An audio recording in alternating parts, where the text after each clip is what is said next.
सिंध जे साहती परगिणे बेमिसाल शख्सियतुनि खे जनम पिए ॾिनो आहे, जन पंहिंजे फ़न ऐं क़ाबिलियत ज़रिए लोक जूं दिलियूं पिए मुंडियूं आहिनि। सिंध जो हिकु मुनफ़रिद ऐं लोक फ़नकार जेको पंहिंजी शख्सियत में बि हिकु मुकमिल किरदारु रहियो। संदसि वालदेन या हुन पाण पंहिंजे ॿारोतण में कॾहिं बि न सोचियो हूंदो त सिंध जो अवाम साणसि एॾो बेपनाह प्यारु कंदो ऐं संदसि आवाज़ ॾेह पर ॾेह में गूंजार कंदो। अहिड़ो बेमिसाल माण्हू अवामी तौरु तमामु घणो मक़बूल ऐं मशहूरु, जंहिंजे आवाज़ जो पड़लाव झर झंग में अॼु बि गूंजंदो मिलंदो। अहिड़ो ई माणिक मोती हो, यकतारे ऐं चपड़ी ते ॻाए मुल्का मुल्क हिन मुल्क जे फोक अंदाज़ खे ऊचे ॻाट रखंदड़ लोक ॻाइणो जलाल चांडियो। नथा सार लहो को मोजा बचाओ तेरी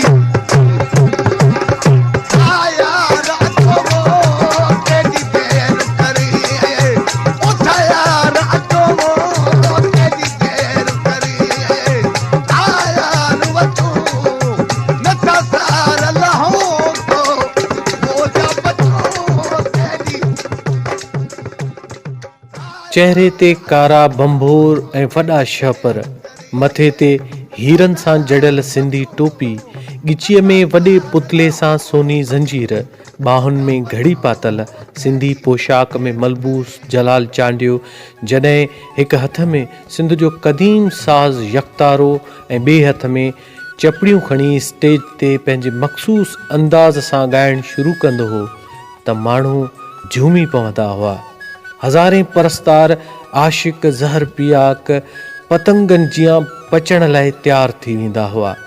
खेसि चङी तरह ख़बर हुई त अवाम जे दिलनि ते राॼ कीअं कबो आहे। हू जॾहिं बि वॾे वाक़े सिंध जे सूफ़ियुनि दरवेशनि शाइरनि जा कलाम ॻाईंदो हो त हज़ारे आशिकनि जूं दिलियूं पल में फुरे वठंदो हो।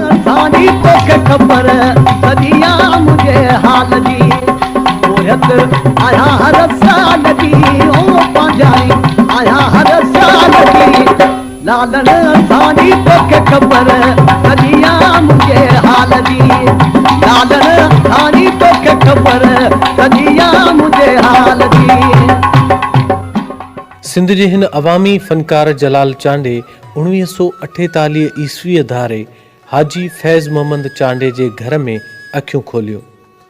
संदसि ॻोठ मोरे ज़िले नौशरो फिरोज़ खां ओभर तरफ़ मिस्र वाह लॻ फुल छहर भरिसां वाक़ आहे। जलाल चांडे जो वालिद हिकु मालवंद माण्हू हो। वटसि सुठे नस्ल जूं मेहूं, ॿकरियूं ऐं रिढूं वॾे तइदाद में मौजूदु हूंदियूं हुयूं।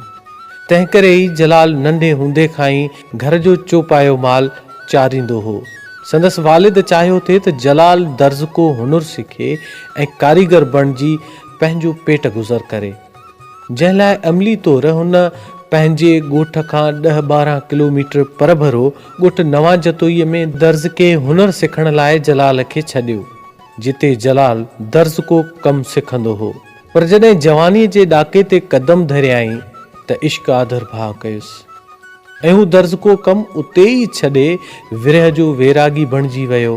इन ॾिस में जलाल चांडे इश्क जे आड़ाह में अंदर जे आवीअ खे पचाइण बजाए उनखे आलाप वसीले यकतारे ऐं चपड़ीअ जो सहारो वठी पूरे जोश, जुनून ऐं जलाल सां इज़हारण लाइ मौसीक़ीअ जे मैदान में क़दम रखियो। मुझी दिल आवासा अल्लाह छो अड़िया मुझी दिल आवासा अल्लाह छो अड़िया काबू तो कदल जे करे सा करिया मुझी दिल आवासा अल्लाह छो अड़िया हो मुझी दिल आवासा।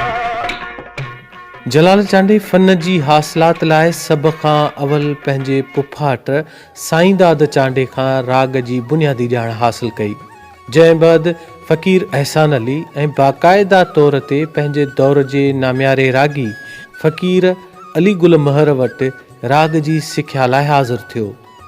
उस्ताद अलीगुल महर यकतारे ऐं चपड़ी जी सिख्या सां गॾु जेको कलाम सभ खां पहिरियां खे सेखारियो उन जा ॿोल हुआ, अॼु सुञाणी कोन थो पर को ॾिहाड़ो यादि कर, दिलि सड़ी वई यार जानी, दिलि सड़ीअ जो दाद कर। तरह जलाल चांडियो 1973 ईस्वीअ धारा बाज़ाब्ता तौरु हिकु अवामी रागी तौरु मंज़र आम ते आयो। जलाल चांडे पंहिंजे ज़िंदगीअ जी पहिरीं महफ़िल पंहिंजे ॻोठ जे भरिसां याक़ूब शाह जे मेले जे मौक़े ते ॻाई, जंहिं दरगाह जे गादी नशीन सैयद नूर मोहम्मद शाह खेसि दुआ कई ऐं संदसि ॻाइण जे अंदाज़ खे बेहद साराहियो। अवामी मक़बूलियत सबबि सिंध जे ॿहिराड़ियुनि खां वेंदे शहरनि ताईं जिथे किथे जलाल चांडे जो आवाज़ु गूंजण लॻो। एतिरे क़दुरु जो नवंबर 1985 ईस्वीअ ते हिदायतकार ऐं फिल्मसाज़ शाह असद सिंधी फिल्म इंडस्ट्रीअ पारां जलाल चांडियो नाले फिल्म रिलीज़ कई। उहा फिल्म संदसि ज़िंदगीअ जे पस मंज़र ते रचियल हुई, जंहिंजी मूसीक़ी नाम्यारे मूसीकार ऐं रागी उस्ताद फिरोज़ गुल ॾिनी। प्रोड्यूसर मज़हर हुसैन हो ऐं उन फिल्म जे अदाकारनि में मुस्तफ़ा कुरैशी, शहनाज़ भट्टी, मुश्ताक चंगेज़ी, परवीन बोबी, लाल कुमार शहज़ादी, लतीफ़ मुन्नो, गुलाम रसूल जतोई, मुश्ताक जिसकाणी, महमूद सिद्दीकी ऐं ख़ुदि जलाल चांडियो शामिल हुआ। इन फिल्म खे तमामु घणी कामयाबी नसीब थी। उन खां सवाइ पाण फिल्म उमीद ऐं फिल्म हैदर ख़ान लाइ बि पंहिंजे आवाज़ में कुझु कलाम ॻाया आहिनि। जलाल चांडियो कैसेट ऐं फिल्म इंडस्ट्रीअ में ॻाइण खां सवाइ मेलनि मलाखड़नि में टिकट वसीले थिएटर वारो राग पिणु मुतारिफ़ करायो। अहिड़ी तरह संदसि मक़बूलियत आम जाम थी।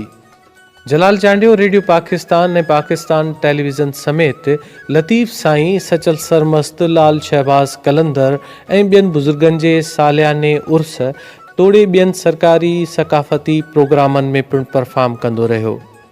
जलाल चांडियो हिकु रागी हुजण सां गॾोगॾु हिकु ज़मींदार ऐं मालवंद माण्हू पिणु हो।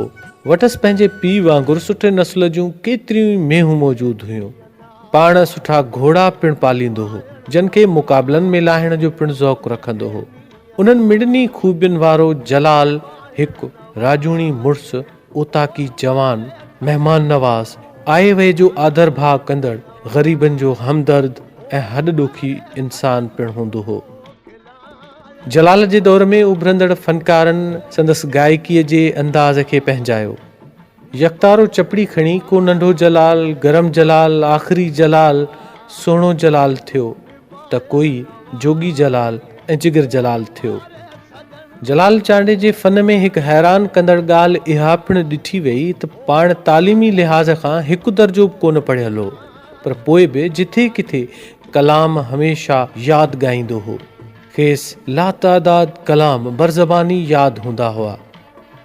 जलाल चांडे खे संदसि फ़नी ख़िदमतुनि जे एवज़ अवाम पारां त भरपूर मोट मिली ऐं चपड़ी यकतारे जो बेताज बादशाह जहिड़ो लक़ब मिलियो, पर उन सां गॾु 1999 ईस्वीअ में लतीफ़ सरकार जे मेले जे मौक़े ते शाह लतीफ़ एवार्ड, फिल्म जलाल चांडियो में अदाकारी जी मोट में एवार्ड खां सवाइ ॿिया केतिराई एवार्ड ऐं इनाम मिलिया। सिंध जे हिन निराले अवामी फ़नकार जलाल चांडे 10 जनवरी 2001 ईस्वीअ ते वफ़ात कई। संदसि आख़िरी आरामगाह संदसि ॻोठ में आहे। जलाल चांडियो पंहिंजे ॻायल कलामनि सबबि सिंध जी लोक गायकीअ में हमेशह यादि रखियो वेंदो। मगर मुंह मटाए मटाइण नवाए, हो मगर मुंह मटाए मटाइण नवाए, और मारे सजन